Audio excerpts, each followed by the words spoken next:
May I request Mr. Vipin Sondhi, Vice President SIAM, to deliver his opening remarks. Thank you, Rajesh. Namaskar and good morning and welcome again for the second plenary session of the 61st Annual Convention of SIAM on the outlook of the Indian auto industry and its role in India's economic growth. We're very fortunate to have Mr. Tarun Bajaj, Namaste Sir, Revenue Secretary, Ministry of Finance, Government of India with us today. And we'd also like to warmly welcome our seniors and very distinguished industry stalwarts, Mr. R.C. Bhargav, Chairman Maruti Suzuki, and Mr. Venu Srinivasan, Chairman and Managing Director, TVS Motors. Mr. Bajaj, with your vast experience and understanding of the Indian economy and finances especially, we look forward to your insights during the session today. Sir, as you are aware, the Indian automobile industry is a key driver of economic growth in the country. In addition, the industry is also characterized by being deeply integrated with other industries, such as steel, aluminium, glass, rubber, plastics, etc., thereby making it one of the most critical sectors of the Indian economy. To set the context, sir, we'll show you a few slides or put a few slides up and some specific data points which are very pertinent for this industry. Globally, it has been observed that the top automobile manufacturing countries are also the countries with the highest GDP rankings in the world. This emphasizes the fact that a vibrant automobile industry is a significant contributor to the economy, and it is important for all of us to ensure that the industry remains sustainable for the economy to remain strengthened and growing. However, what is of concern to note is that this engine of economic growth has slowed down considerably. The slowdown is structural, long-term, seems deep, which had begun even before the COVID-19 pandemic started.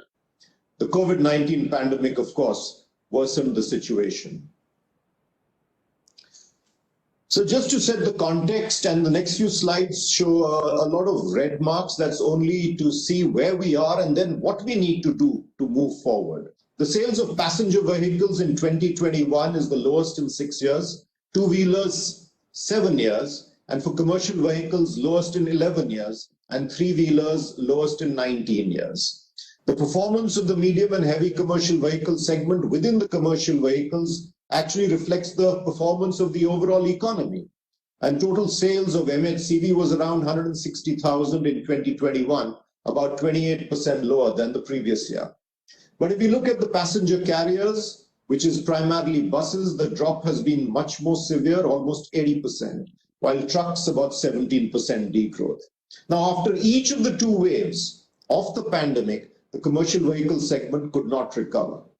The good part is that the budget this year has given much needed impetus to infrastructure development, especially national highways, which could improve productivity. And moreover, the focus on connectivity will result in seamless movement of goods across the country. As I mentioned, sir, moving on to the next slide, the auto industry is going through a deep structural slowdown even before COVID. The growth of passenger vehicle segments has just been about 3.6% in the last decade. And these are decadal comparisons compared to 10.3 in the previous one. The growth of two-wheeler segment has been 6.4 in the last decade compared to 9.8 previously, and commercial vehicles 3% vis-a-vis 12.7%. And the three-wheeler segment just 3.8% in the last decade compared to 9.8 in the previous one. And then when we have a closer look at these segments, the drop has been even more drastic. For example, passenger vehicles, the 5-year CAGR has fallen from 12.9% in 2004-05 to 29-10 to just 1.3% in the last 5 years before COVID. That's 2014-15 to 2019-20. Hence, we need to do and see what is not right, but our aspiration is to very quickly go back to double-digit growth. The taxation of automobiles in India is much higher than the corresponding taxation in other major countries of the world. In the case of passenger vehicles in Germany, Upfront tax on the car is about 19 to 20%. Japan, 18 to 22%. And in India, 37, in some cases to 80% as well. And this high taxation is a challenge for vehicle affordability. On top of this, in the recent past, the cost of acquisition for consumers has increased significantly due to many regulations, many upcoming as well, in rapid increase in the cost of raw materials, which seems now more structural than cyclical, and increase in taxes imposed by state governments. With this background, sir, it'd be very useful to listen to the views of all the panelists today, all distinguished panelists today, on how do we take immediate steps that will sustainably revive this industry, which is so critical to the economy. May I request Mr. R.C. Bhargav, Chairman Maruti Suzuki, to kindly share what, in his opinion, is the outlook for the Indian auto industry and its role in India's economic growth. Over to you, Mr. Bhargav. Thank you, Mr. Sondhi. Good morning to everybody. Good morning, Tarun Bajaj, Secretary, Revenue, Government of India. It is indeed, I think, a great opportunity for us that Mr. Bajaj is with us today at this very crucial juncture for the automobile industry. As Mr. Sondhi just pointed out, I think we have been going through a situation where this industry has been declining over a long period of time. And despite various very important people in government, we just heard Mr. Amitabh Kant saying how he believed that the economy could only move forward, manufacturing could only move forward with the automobile sector and the car sector. There have been a lot of statements made about the importance of the automobile industry, but in terms of concrete actions which would reverse the declining trend which you showed, Mr. Vice President Sondhi, I haven't seen any action on the ground. And I'm afraid words don't get us very much in the terms of extra sales, but you need concrete action to make this happen. And this makes me wonder whether the old beliefs that the car industry and passenger cars were a luxury product to be owned only by the rich, to be tolerated as a kind of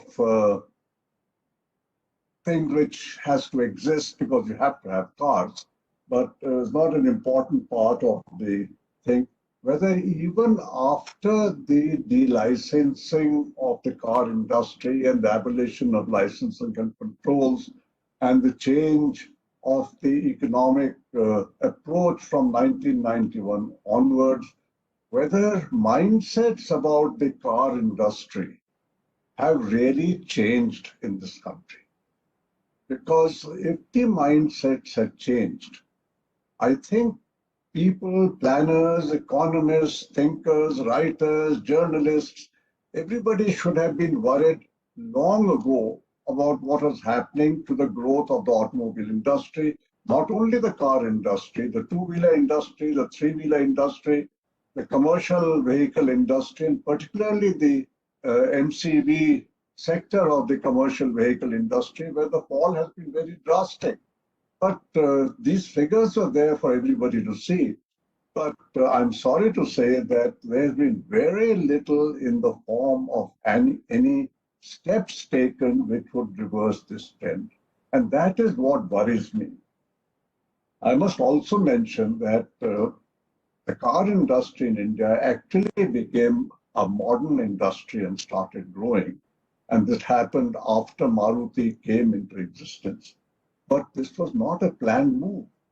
The change in policy to set up a public sector company to make cars was not because there was a change of thinking amongst the planners that we need a car industry to grow our economy, to grow manufacturing, like what happened in the United States or in UK or Germany or France or Italy or Japan or Korea or even China.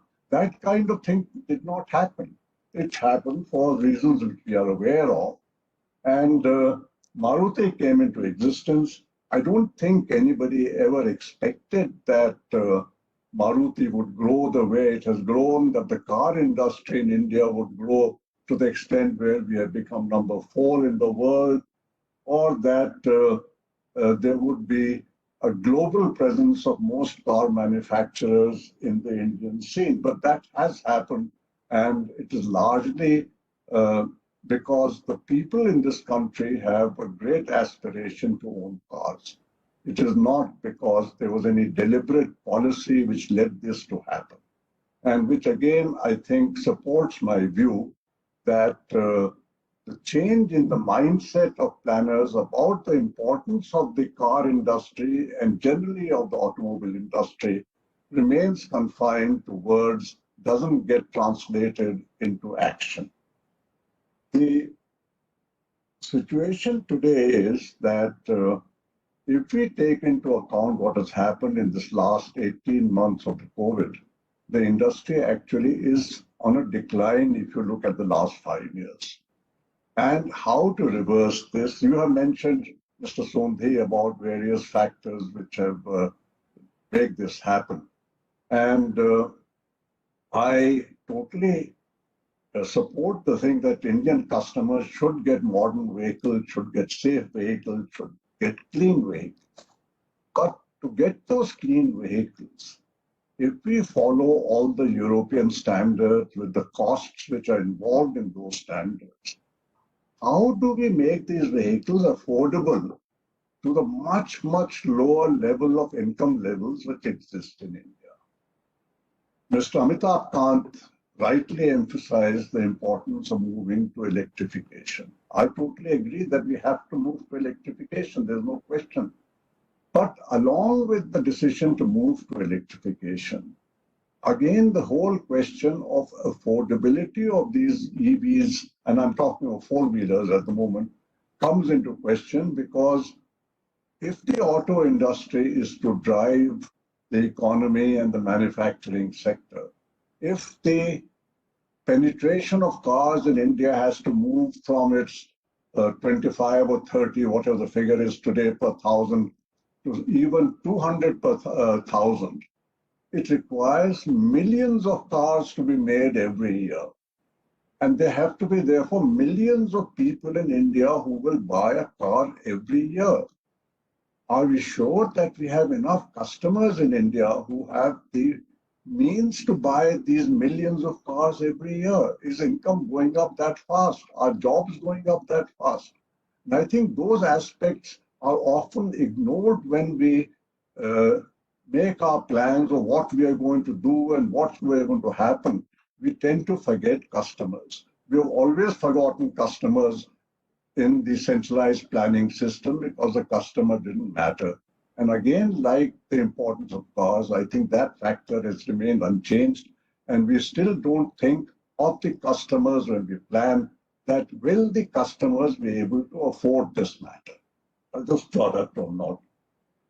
Now, I'm just mentioning the higher cost which you mentioned because the Maruti 800, which drove the motorization of India, that had to be given up before because of new safety regulations.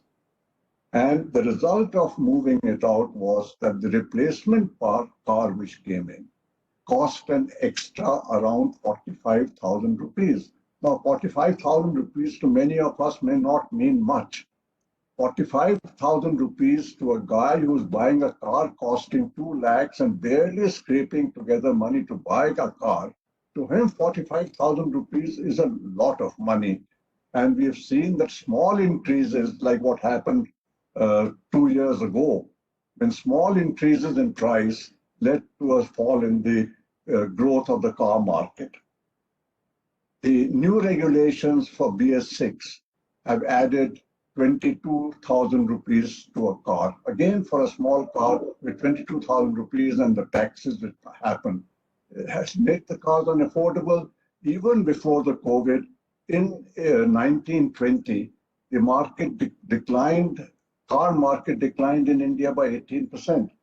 So my request to Mr. Bajaj is, I know he's a man who has an open mind. He understands these things. He has expressed his view that yes, it is a matter of concern what is happening. But I think now my request to Mr. Bajaj is that knowing what is happening to this industry, knowing what is happening, understanding one aspect, which is moving to cleaner, better, safer vehicles, but also taking into account the economic status of the bulk of the people in India. What is the way forward? What can be done to make this happen? Do we really need to have the kind of high taxes which we have? Do states really need to make one-time taxation on car purchase instead of having annual taxes, which is used to have in the past? All these have curtailed the market.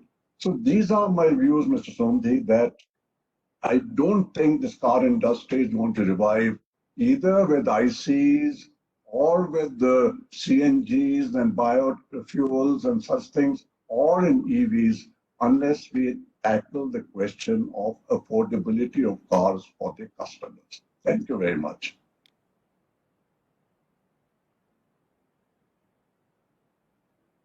Thank you, Mr. Bhargav. Very impactful, as always. If I might just mention two major points of all the points. Ultimately, there must be deliberate policy measures required with action on the ground.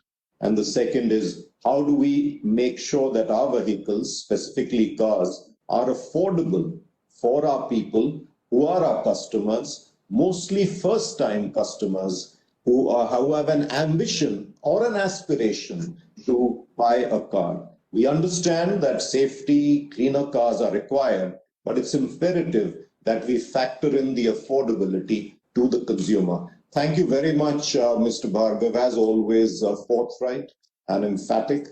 May I now request Mr. Venu Srinivasan, Chairman and Managing Director, TVS Motor Company, to kindly share your perspectives, sir. Thank you very much, Mr. Sondhi, Mr. Bajaj, Mr. Bhargav, and colleagues. I would like to probably only echo many of the sentiments that have been expressed by Mr. Bhargav. I would just like to state that, we generate one of the largest contributions to the national exchequer in GST terms. We are one of the largest contributors to the manufacturing sector. We employ directly and indirectly 38 million people and have a large amount of FDI inflow, and we contribute to a great deal to the exports from India, as has been stated already by Vice Chairman of Niti Aayog, Mr. Amitabh Kant. We are also moving as an industry from just importing, assembling, to making, and now to designing. And what I would like to say was made by India, not just make in India. All the majors, whether they're MNCs or Indian companies, are moving in this direction and setting up large investments in design infrastructure. But on top of that, we have this National Infrastructure Plan, the Gati Shakti program of 100 lakh crores.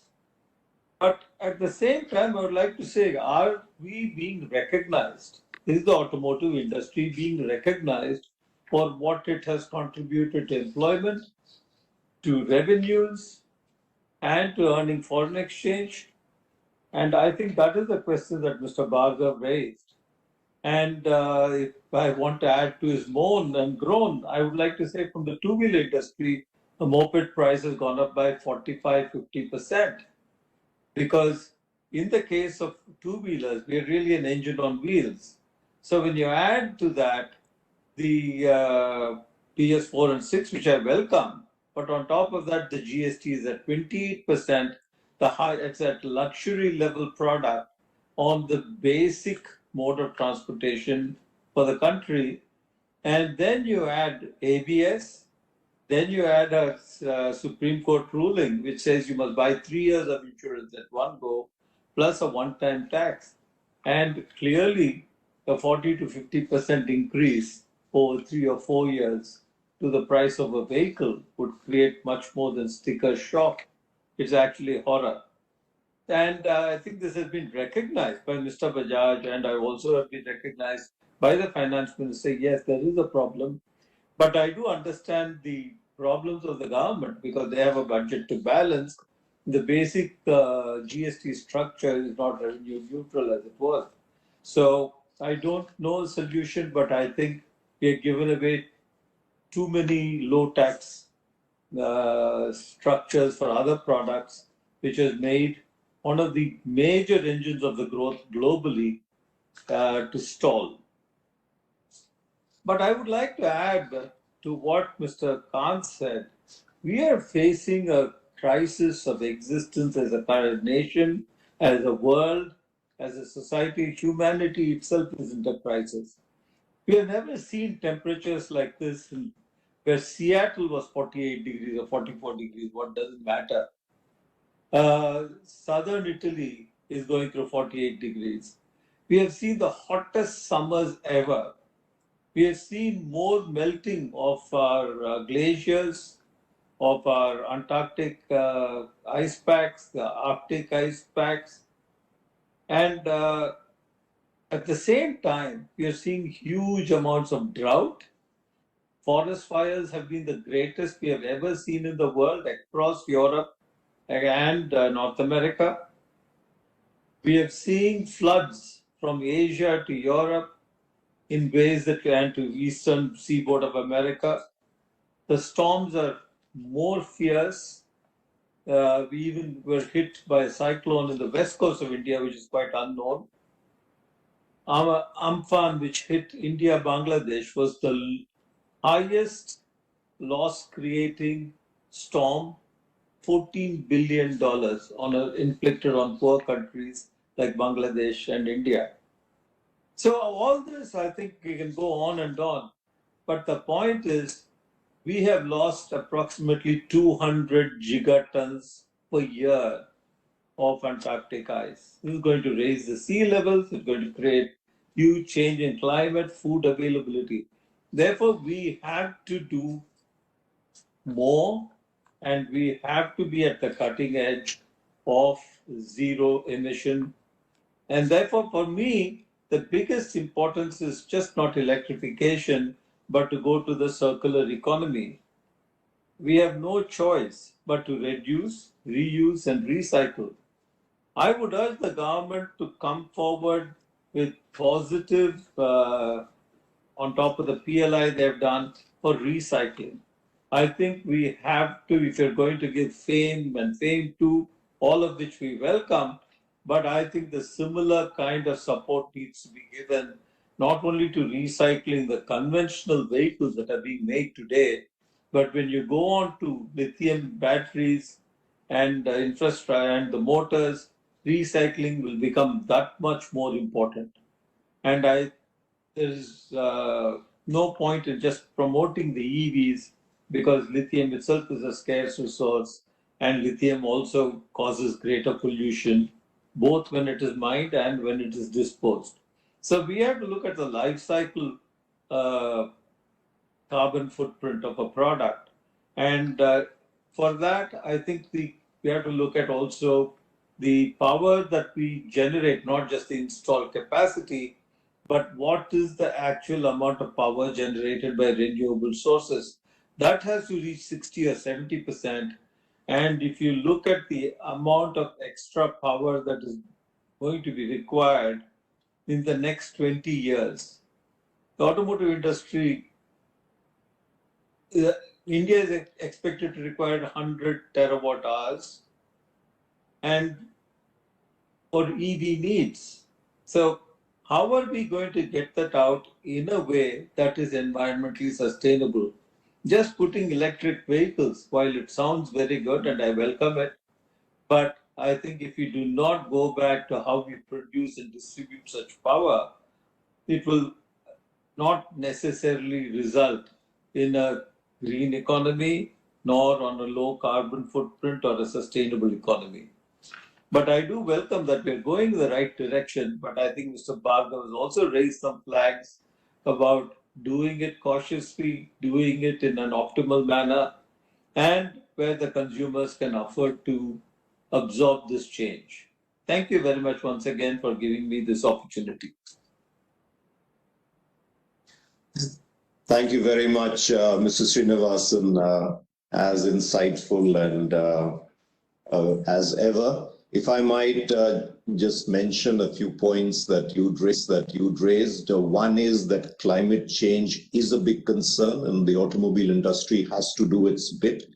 What's extremely important is that the government promote a circular economy, whether it's promoting recycling.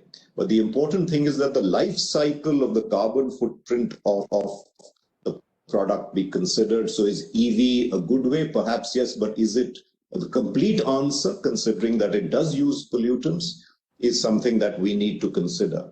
And finally, echoing what Mr. Bhargav had also said, is the auto industry recognized for its contribution? And is there an opportunity for rationalizing the tax structure? And lastly, which is a matter of pride, make in India to made in India, if I might add, sir, create in India, so that we do end-to-end design right through manufacturing and distribution. Thank you very much, Mr. Srinivasan, for your remarks. And may I now request Mr. Tarun Bajaj, Revenue Secretary, Ministry of Finance, to deliver his special address. Over to you, Mr. Bajaj.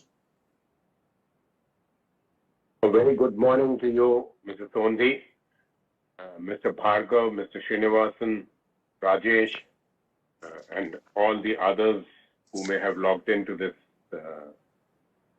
session.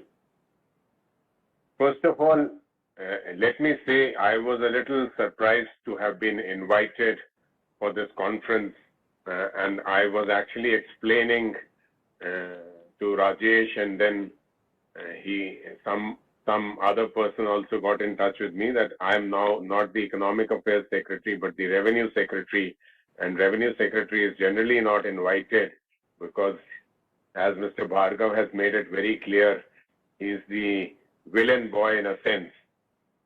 But nevertheless, thank you so much. And I had also mentioned, and I'll mention it here, that I'm not an expert on the auto industry. And I really thought that let me go there and try and understand what is it all about and what is it that all of you want to convey to the government, and I'll definitely carry that message for myself and for the others as well. First of all, I'll not repeat what Mr. Bhargav and Mr. Srinivasan have said.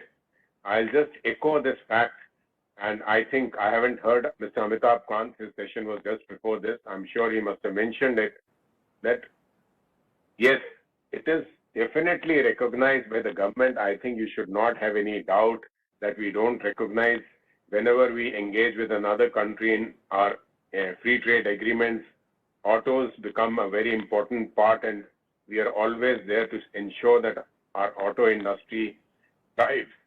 The very fact that we have today, Mr. Bhargav or Mr. Srinivasan, one of you mentioned that we have become the number 4 manufacturer in the country.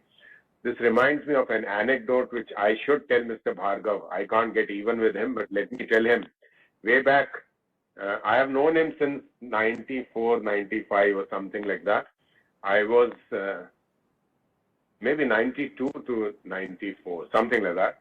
I was actually in the Excise and Taxation Department of the Government of Haryana, and I was dealing with Maruti and the CST issues that they were facing at that time. I had requested for a car, and Mr. Bhargav had said we only give it to joint secretaries and not even people who have not even become under secretaries. In a lighter vein, I'm saying that. And I had to organize a vehicle from elsewhere. So that was the position of the country at that stage. Now we have come a long way where every morning when I read the newspaper, I see a new model coming up. So I think our industry has matured and it has given a lot, and its contribution to both GDP and GVA is immense. in terms of direct and indirect employment is immense. In terms of upstream and downstream industry is also a lot. So I think it occupies a very important position, and I can't agree more with you when you say that if we want to achieve what we are planning to achieve in terms of a 5 trillion economy, that this sector has to do well. Since Mr. Bhargav has mentioned, and I'll actually respond to some of the points and seek further clarifications on them, I just want to say that I looked at the figures of passenger cars, commercial vehicles, three-wheelers and two-wheelers as to how they have moved from 15-16 onwards till April to July 21-22. And I find that the years 17-18 and 18 and 19 perhaps were the better, or the, if I may say, glorious years for the auto industry, when the auto sales were showing a good rise. Except for passenger vehicles in 17-18, the others, commercial vehicles, were about 10%, three-wheelers were 30%, and two-wheelers were about 16%. So it is not that the industry was not doing well till a certain stage. It was doing well. But I don't know. I really want to understand, maybe sit down with you to understand from you as to what has happened. What is so drastic that has happened after 17-18 that the sales have come down? Or the growth is not as much as one would have expected it to be? Did the GST rates, such high rates which you call, have come up in 17-18? I also would like to understand that before GST came in, say for the 4 major cities or major states where cars are sold, say Maharashtra, Tamil Nadu, Karnataka, Delhi, or thereabouts, what was the taxation structure at that stage? Was the taxation structure any lesser than what it was? I think it might have been a little higher than what it was. But I would definitely like to be further guided, or further, this point can be elaborated. I really want to understand that if this point which is being made so hard by Mr. Bhargav and echoed by Mr. Srinivasan, that price elasticity of cars is high, I really want to understand whether it is so high. If that is so high, then why do the sales of SUV go up by a higher percentage and the smaller cars don't go up by a higher percentage? So all these are contradictions in economic terms. So we really need to go a little deeper to understand what is happening to the auto sector. What is it that the industry has to do? What is it that the government has to do? Or is it the overall economy, the COVID and the other things that have disturbed the functioning, and that is what we are seeing. I also see that while cars are still trying to recover, but the commercial vehicles and the three-wheelers, these are the two segments that are facing the maximum brunt, and they have not actually come up. To tell you very frankly, I'm in Bombay, so I've just postponed a meeting that I was doing to be part of this. So I was going through the tax collections, and let me not talk of the indirect tax collections. Let me talk of the direct tax collections. This year, the direct tax collections are a robust figure. They are going up by 40 to 50%, notwithstanding the fact that the first quarter of the last year was a pandemic period. I'm expecting my direct taxes also to be far better this year vis-a-vis the GDP growth than what the GDP growth and the would generally determine as to what the direct taxes would be. So in a certain class of people, while there has been some unemployment, I'll not deny that, but in a class of people which would be your buyers, the income levels are going up. If the income levels of these people are going up, why is it that the car sales are not happening? Whether it is just the price elasticity or is there anything else, I think the SIAM should actually go a little deeper into it, do a deeper analysis of this whole fact, and come back to us to say what are the changes that you require. I have also got a paper in front of me which I collected. I knew Mr. Bhargav is part of the session, so he will talk about the GST rates. So when I look at the GST rates, they vary from about 28% for the small hybrid vehicles, going up very high. I would not like to take that figure for the SUVs of larger size, along with the compensation sets, they are very high. I may also add here that we are getting a lot of flack for high fuel duties, which we have been able to withstand pressure by showing that similar duties exist elsewhere in the Western countries, and we are not one of the highest. So, but what Mr. Srinivasan said, and I thank him for saying that there also needs to be sensitization that the government has to balance its budget. Last year we borrowed 12 lakh crores. This year again we are borrowing 12 lakh crores. If we continue to borrow these money and maybe give relaxation on the other fields, it will come back to haunt us at a later stage. The inflation will be so high, prices will go up. So you will then notice that your raw material prices, which have already gone up, commodity prices will go up further. So it is not a simple intervention of reducing the taxes that will benefit. We really have to see the 360 degree of what policies we should bring in to ensure that we can support this industry. And I can say it with all the humility and all the responsibility that I command, that we are interested in this industry to go up. I look at this figure every month to see how the economy is doing. So if there is a feeling that the government is actually ignoring this part, it is not true. But yes, we also have this issue, and I had mentioned it very candidly. I don't know.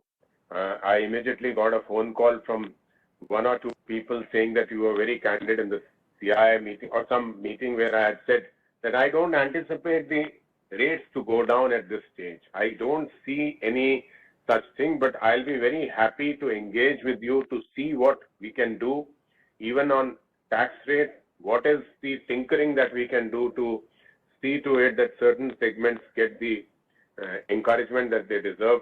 That even the two-wheeler industry, I find, is not doing so well. Is that also there, that the price sensitivity is so high, or a small price increase there also results in the sale of two-wheelers going down so much? The other point which Mr. Bhargav mentioned about our insistence on the safety standards, the BS6, I'm not too sure. The jury should be out on that, whether we should do it or because we want to make it affordable, we should not do it. I think now that India is moving in a certain direction, we are now having much better roads. The car speeds have really gone up. I think if a car tire punctures on some highway today, it is bound to create an accident in 4 or 5 other vehicles which are following it. So I think it's a larger thought process of the government. The government has to keep in mind the interests of everybody, which includes the society at large also, and at times insist that these things have to be done. I am not saying how speedily it should be done or not done, but the fact is that the focus of any policy can just not be only on the fact that we want the auto industry sales to go up, not even knowing whether changing this would actually increase the sales of the auto industry. So I'll repeat that, Mr. Sondi, I'll be very, only for my education, if you can let me know what has been happening for the past 5 years, year on year, that the sales have gone down, whether there's a correlation between prices and car sales. And then you've got now 20 segments of your vehicles which you can divide and do that. I just want to remind the SIAM members that we have come up with a few policies. I'm not too sure because now I'm not so clued in after leaving my earlier job. The production linked incentive scheme for automobiles, which was around about 50,000 crores. I don't know whether it's been released or not, but that is a major thing and a major component of the total PLI that is supposed to come to the automobiles. So that is one incentive that has come. The advanced cell chemistry PLI is also there, which would benefit other segments also, but would definitely address some of the issues of the car industry. We have also come up with this policy where we are writing off the older vehicles, and I'm sure that policy will get into an implementation mode in the next 1 year, 1.5 years, and we should see some improvement in sales just because of that, for which also certain MORTH perhaps has made certain suggestions to the car industry also, or to the vehicle industry also, to make certain changes so that those benefits can go to the people and they are incentivized to change their vehicles after a certain number of years. So, having heard you, having seen your point of view, I have tried to put a point of view of the government, but I would say that if we want to move ahead, we really need to engage into a very fruitful dialogue on this. And I am ready from the Ministry of Finance to engage with my other colleagues also, if I can understand as to what are the exact interventions that are required. Some of them you really mentioned, like one-time tax, which is causing some issues, or one-time insurance, which is causing issues. We can have a look at that as to what we can do about it, if that is causing a lot of concern. And the last thing that I'll say, I think Mr. Amitabh Kant must have mentioned. So one feels proud. That's why I narrated that anecdote. It was not to embarrass Mr. Bhargav that he didn't give me a Maruti car. I got it from your people only. They found a way to give it to me. So, but I want to say that we would love to see this industry growing and moving with technology. So if the technology is going to move from IC to other modes, I think this industry has to move with it. Otherwise, we have lost pace. We have gained a lot in certain industries. And over the years, just because we did not move with the times, we have lost those opportunities. We couldn't achieve what we should have actually achieved. I'm sure the auto industry in India, both at the component level as well as at your level, has matured enough, is also clued in with the world where you export a lot of your stuff outside in the outside market. So I'm sure as technology moves, you will also definitely move in that direction. So I'll close my address with these issues. And as the last thing, I keep calling up Mr. Bhargav and others. So I'm absolutely open anytime you want to talk to me about anything. I'll be too happy. Thank you so much. Thank you, Mr. Bajaj, frank and forthright. But thank you very much that you've been ready to engage. As you mentioned, Revenue Secretary perhaps is not often invited, but you know, we respect the fact that you're always ready to engage. Just 2 or 3 points. I think the thought that the government needs to balance our budget, there can be balance the national budget, can never be 2 points of view on that, but also that we have to find a way to grow the auto industry with technology. You've asked for us to re-engage with you on understanding price elasticity and to go deeper into the issues and develop a correlation between what happened in the last 5 years and why the demand slipped off. We as SIAM will revert with recommendations, with first the understanding, as well as then with price interventions, and seek a follow-up appointment with you, sir, and your colleagues. But I'd like to, if with your permission, Mr. Bajaj, just check if Mr. Bhargav or Mr. Srinivasan would want a quick follow-up query, if they so desire, a very quick follow-up query. Yes, sir, Mr. Srinivasan, sir. You know, I empathize fully with Mr. Bajaj's comments, because I think we have a dilemma here. I don't think there's a clear solution, because if you drop the duties on automobiles, it has to go up on other products. And that's how the GST rates were formed. It was not a revenue neutral rate, in my opinion, and 28% on a two-wheeler was too high. But that is the final decision that came out of multiple sectors and forces. The second issue is, it is not only due to taxes that two-wheelers have gone up. Two-wheelers have gone up with BS4, with BS6, with ABS, with the introduction of one-time insurance. And therefore, I really would not like to say we should not implement BS4 or BS6. I was along with Seshai and Mr. Pawan Goenka at the time the 2000 Supreme Court issue came, and we laid out the roadmap that we will catch up with the world in 20 years on emission norms, and we have caught up. And the climate change staring us in the face, there's no easy solution. But I do believe that all these costs together have stalled the industry. So I think we need a dialogue on a solution forward, and just cutting taxes is not the solution, because if you assume that 28% is the tax on 100, 128, the elasticity, even if I cut tax by half, 128 will become 14%, will not give me enough growth, while you lose 50% of the revenue to the government. So we have to be careful on crafting a solution which is just based on drop in taxation.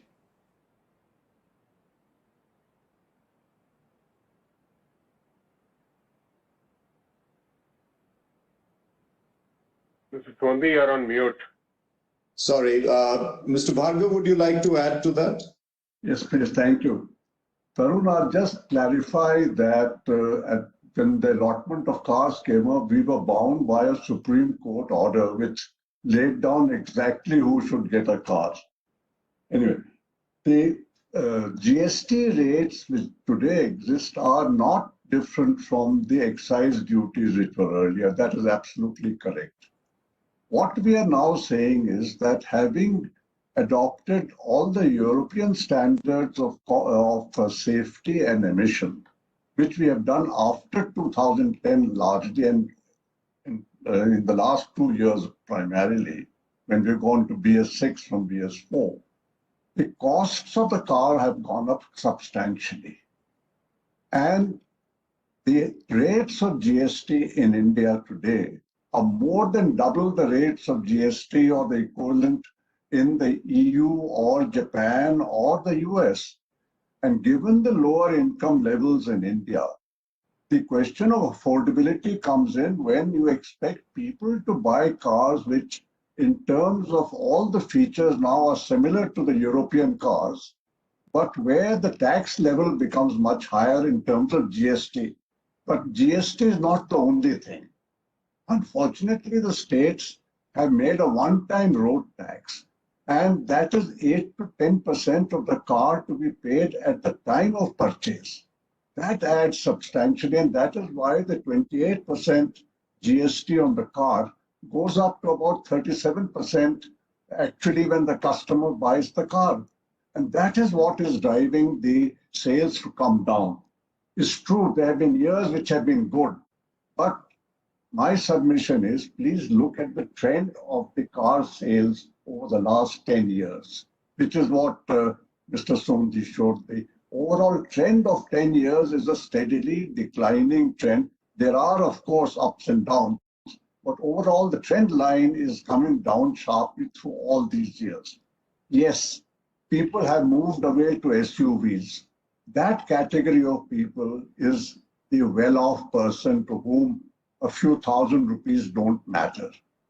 The lower income people who are barely affording a car, and I mentioned, Tarun, year and a half, 2 years back, when the bank said that the initial payment to be given for bank financing was increased from about 12% to 18 to 20%, the sales went down drastically because people couldn't put that extra money as a deposit. It's that price sensitive at that level. You really need to see the kind of people who buy cars at the lower end of the market, whether it's the Alto or the Wagoner or some cars at that level. It's a very, very tight situation for them. And that is why that has been happening. Also, I think in the last 2-3 years, the employment of people who are in the commercial sectors where they get higher salaries and they can buy cars at that has not gone up adequately. So these are some of the factors that are happening. But the ultimate result, Tarun, is that people are finding it more and more difficult to afford a car. people do not buy two-wheelers because it's a vehicle of choice for them. It has all the discomforts of weather and heat and rain, and family can't go into it, and safety and all of that. But they buy it because that is the only transport they can get. India is by far the biggest country where people use two-wheelers for mobility. And that's because of the affordability factor. So all I'm saying is, please keep the affordability factor in mind when any of these policies of technology and all is done. One last point. We are encouraging people to use CNG in cars. CNG sales are going up. The tax, GST tax on CNG cars is still the same as for a conventional car.